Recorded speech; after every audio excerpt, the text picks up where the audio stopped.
बुद्धि के 8 रूप होते हैं और बुद्धि की 3 वृत्तियां होती हैं। धर्म, ज्ञान, वैराग्य, ऐश्वर्य, ये बुद्धि के 4 रूप होते हैं। ये श्रेष्ठ रूप हैं।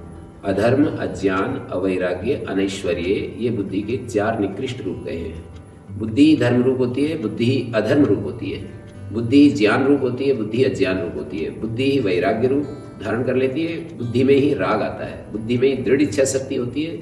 ऐश्वर्य का मतलब दृढ़ इच्छा शक्ति, और बुद्धि में ही मंद इच्छा होती है, मन इच्छा शक्ति मंद होती है। इसी तरह से बुद्धि की शांत, घोर और मूढ़ 3 वृत्तियां होती हैं। बुद्धि के इन रूपों को समझकर हमें धर्म, ज्ञान, वैराग्य, ऐश्वर्य में रहना है और बुद्धि की जो शांत वृत्ति है उसमें रहना है। यदि हम ऐसा करेंगे तो हमारा जीवन उन्नति की तरफ आगे बढ़ता जाएगा। यदि बुद्धि के अवर जो रूप हैं और घोर और मूढ़ जो वृत्तियां उनमें रहेंगे तो हम दुखी होते रहेंगे। बुद्धि के 8 रूप